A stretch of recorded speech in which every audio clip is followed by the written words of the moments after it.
안녕하세요. 오늘은 정말 꼭 들으셔야 할 이야기를 전해드리겠습니다.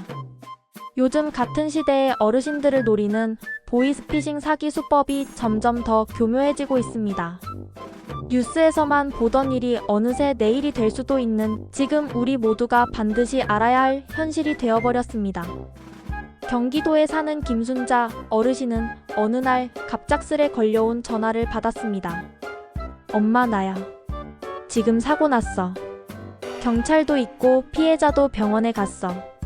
지금 당장 합의금을 보내야 하는데 나 지금 폰 배터리도 없고 시간이 없어.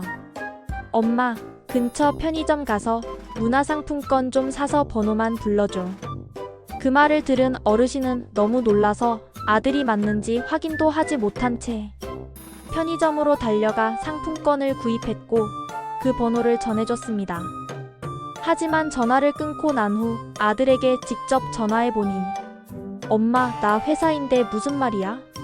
라는 대답이 돌아왔습니다. 이미 모든 돈은 사라지고 말았죠. 그렇게 당하는 겁니다. 사기범들은 놀라게 합니다. 급한 상황을 연출합니다. 그리고 무엇보다 중요한 건 우리가 확인할 틈조차 주지 않는다는 겁니다. 마치 진짜 가족인 것처럼 말하고 시간을 다그쳐서 생각할 여유를 없앱니다.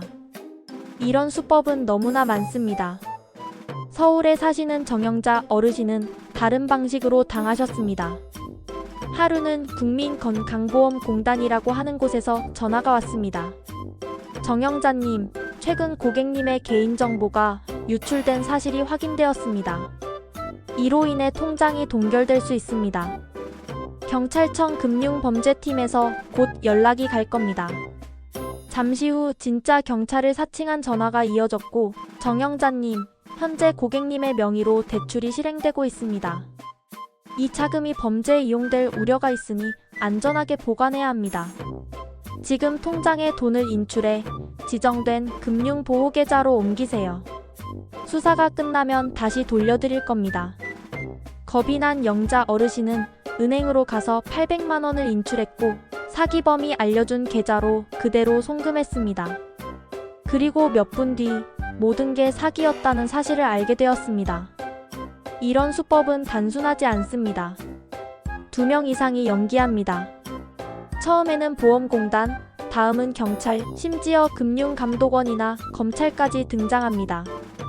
공공기관이라는 말에 마음이 약해질 수밖에 없습니다. 그들이 말하는 금융보호계좌라는 말도 마치 진짜 같고요. 하지만 기억하세요. 그 어떤 기관도 전화로 계좌 이체를 요구하지 않습니다. 그 어떤 정부 부처도 당신 계좌가 위험하다고 말하며 빨리 인출하라는 식의 조언을 하지 않습니다. 이외에도 다양한 방식이 있습니다. 기초연금이 환급되었습니다. 통신요금 과오납 환불 대상입니다. 건강검진비 지원금이 있습니다. 이런 문구가 문자로 오거나 전화를 통해 들려옵니다. 받으시려면 본인 인증이 필요합니다. 앱을 설치해주세요. 이렇게 말하고는 보안 앱이라고 하며 링크를 보내주는데 그 앱은 사실 사기 프로그램입니다. 설치와 동시에 스마트폰의 모든 정보가 상대방에게 넘어가고 통장 비밀번호와 공인인증서까지 털리게 됩니다. 어르신들을 노리는 이 수법은 절대 남에게 알리지 마세요 라는 말을 꼭 덧붙입니다. 수사 중인 사건이라며 자녀에게도 말하지 말라고 합니다. 이건 아주 위험한 신호입니다. 누군가 나에게 이건 비밀로 하셔야 해요 라고 말한다면 그 순간부터 그 대화는 반드시 의심해야 합니다. 그리고 또 하나, 요즘은 카카오톡으로도 사기가 오고 있습니다. 엄마, 나야. 내 핸드폰 고장나서 지금 이걸로 연락해. 이렇게 시작하는 메시지가 오고 조금 지나면 급하게 돈이 필요하다. 이 계좌로 보내줘. 라고 합니다. 실제로 자녀의 이름, 사진, 말투까지 흉내를 내는 경우도 많습니다. 그럴 땐 반드시 전화를 해보셔야 합니다. 진짜 자녀라면 전화를 안 받을 이유가 없으니까요. 전화가 꺼져 있어도 그건 의심해야 할 이유입니다. 지금은 전화 못 받아라는 말도 사기범의 수법입니다. 또 어떤 경우는 은행 직원이나 경찰을 사칭한 사람이 직접 어르신 집으로 찾아오기도 합니다. 지금 바로 현금을 저희가 가져가서 보관하겠습니다. 이렇게 이야기하면서 신분증까지 보여줍니다. 하지만 그 신분증은 위조된 것이고 모든 상황이 꾸며진 것입니다. 절대 현금을 들고 찾아온 사람에게 건네지 마세요. 그리고 은행을 방문하실 때도 누군가 전화 통화를 하며 지금 인출하시고요. 바로 보내셔야 해요 라고 재촉한다면 그건 사기입니다. 실제로 요즘 은행 창구 직원들도 이런 고객을 보면 보이스피싱을 의심하고 경찰에 연락하도록 교육받고 있습니다. 그러니까 은행에서도 이상한 말을 들었다면 직원에게 말하세요. 지금 전화 받고 있는데 누가 경찰이라고 하며 돈을 보내라 해요. 직원이 도와줄 겁니다. 창피한 일이 아닙니다. 조금이라도 의심되면 말하고 물어보는 게 가장 안전합니다. 사기범들이 가장 잘 사용하는 말은 이런 것들입니다. 지금 안 하면 계좌가 동결됩니다. 수사 중이라 아무에게도 말하지 마세요. 이건 본인 보호를 위한 조치입니다.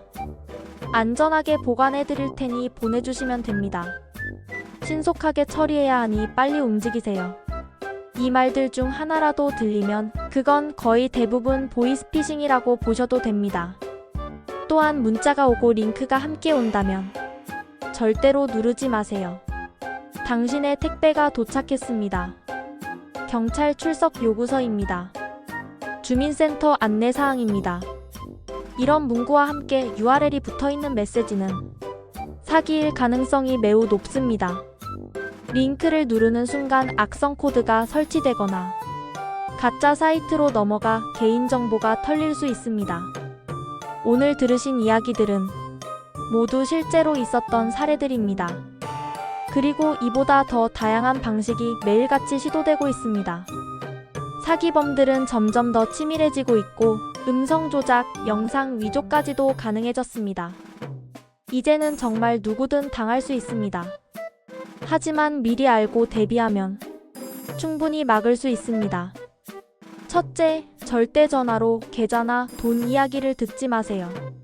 둘째, 가족을 사칭하거나 기관을 사칭할 경우 먼저 본인 확인을 정확히 하세요. 셋째, 혼자 결정하지 마시고 반드시 가족이나 경찰, 동사무소에 먼저 알려주세요. 넷째, 문자로 온 링크는 절대 누르지 마세요. 다섯째, 앱을 설치하라는 말은 무조건 의심하세요. 혹시나 이미 돈을 보냈거나 앱을 설치하셨다면 그 즉시 가까운 경찰서나 금융기관 또는 112에 신고하세요. 은행 앱도 삭제하지 말고 그대로 두세요. 그래야 추적이 가능해집니다. 그리고 가장 중요한 건 이 이야기를 내 가족, 내 부모님, 내 친구에게도 꼭 전해주는 것입니다. 나만 알고 있으면 소용없습니다. 한 사람이라도 더 알게 되면 그만큼 보이스피싱의 피해는 줄어듭니다. 지금 이 순간에도 누군가는 그 전화 한 통, 문자 한 줄에 속고 있습니다. 하지만 여러분은 속지 않으실 겁니다. 오늘 이 내용을 끝까지 들어주셨기 때문입니다.